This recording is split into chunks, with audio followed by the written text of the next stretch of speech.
So, I think all of you guys know I've been talking about my family.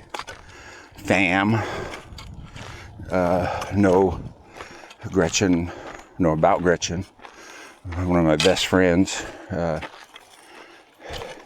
And most of you probably have had dinner at her place over the years, and thought I would talk about her a little bit. She died yesterday, which I'm sure you all know.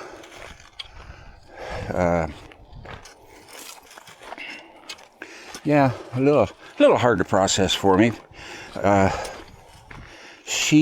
I met her back in, I think, somewhere between 96, 98, 30 years ago, let's just call it. And I was working at what's now the Circle K office area, what's called the West Hill area, west of Columbus, Indiana, on Route 46, and at Cummins. But next door was Skylar's, her son, and I think you all know that, but his bicycle shop, True Wheel Bicycle Shop.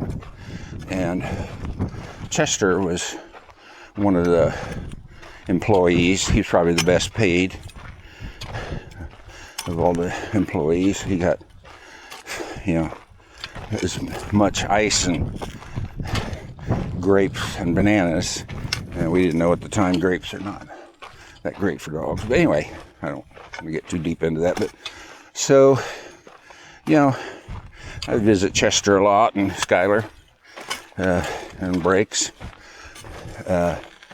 So one day, I have no idea how we got started talking about homes, and I was describing my ideal home, which, was a barn with an efficiency apartment in it, and Skylar was just enthralled and says, "You got a minute?" So says, "Let's go take a break." And we loaded Chester into the truck, his truck, went out, and he introduced me to Gretchen out on Route 46. And, her living in basically a home that was built for, one special family, not an investment place. It was meant just for them, to make them happy. And boy, did it. It's an amazing place, built out of, I don't remember, but parts from a few barns. And it was beautiful, 2-story. So anyway, it didn't take very long, and Gretchen just simply became one of my best friends. She's an amazing cook, knows a lot of people. A lot of them have become very good friends of ours, Mary Beth and I. And Gretchen one of her favorite things to do is, the way she put it for Mary Beth, is to make fried chicken. That's so cool.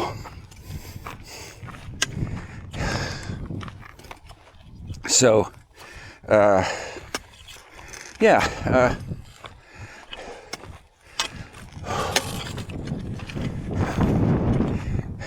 I would eat anything Gretchen would make. It was so good, and it was kind of an outlet for her too, in that I didn't have any taste. I would eat anything and enjoy it, because she could do such a good job with it. So we'd eat some pretty cool stuff. Remember things like sweetbreads, and one of the things that she made, she kind of taught me the value of things like gristle or whatever. And of course, I don't want to get into that, but her pork chops, or not pork chops, her spare ribs, sometimes when she would cook those, the gristle would be done enough that it you could actually chew it and eat it, and it would absorb the flavors. So it's special. So many things. And her home, everybody just loved to spend time there, especially around in the kitchen, around the big wooden block. I especially love that. And we'd always have popcorn and cheese and charcuterie kind of things. It was really cool. Gretchen and I started doing a garden together. It was good timing, at that time I was capable of doing a pretty fair amount of work, so we had a lot of fun in it. It cost more than the vegetables were probably worth, but not to us. We just thoroughly enjoyed it. So ended up, as Gretchen got a little older, we moved her garden into some pots along the side of her house, and that worked out really well, I think. Chickens, that's always an adventure, keeping the, raccoons, foxes, maybe even a coyote, hawks from taking all the chickens. But yeah, I ate a lot of eggs from those chickens. And Mary Beth, she just fell in love with Gretchen so much. And really kind of funny. There were always dogs. I remember, what was Millie? And can't think of the name now. And the dogs always had such personalities, all labs, pretty much for her, chocolate labs. And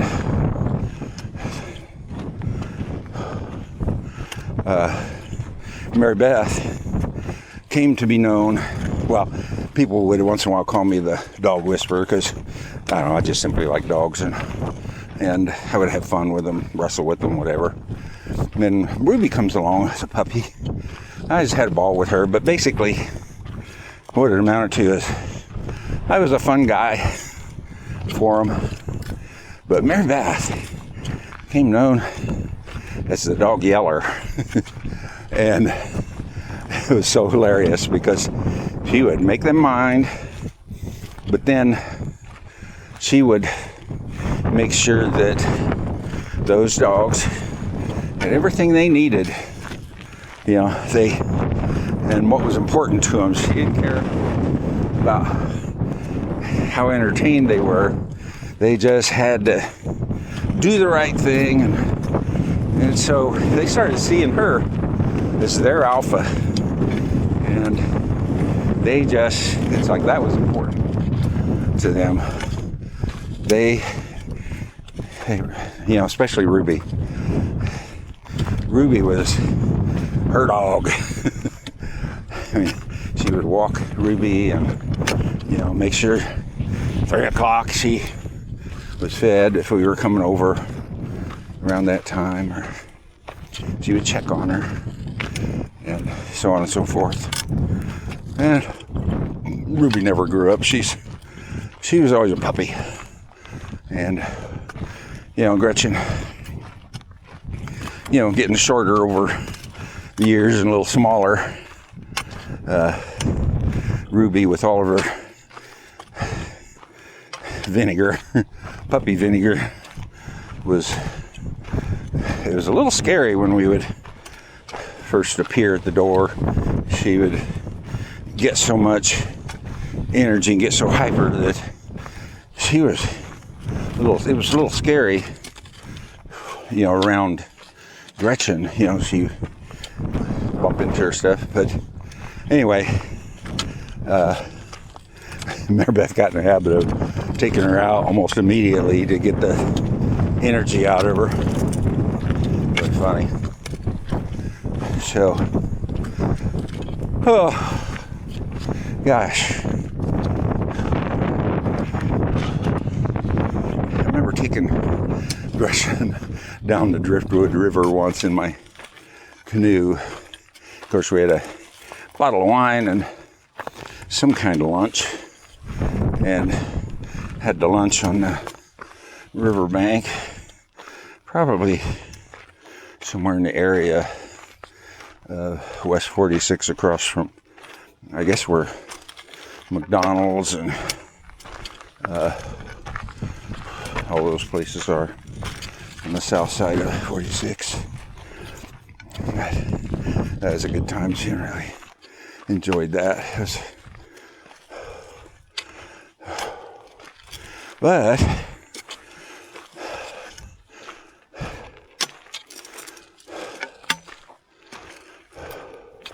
I am gonna miss her a bunch. I think my whole family is gonna miss her. They're always talking about Gretchen. She made a big impression on all of them. They really appreciated her, and looked up to her for the way she lived her life. But yeah, she lived her life extremely well. And I think we can all envy that. And golly, just turned 90. What is it, March 16th, I think? Or I don't know.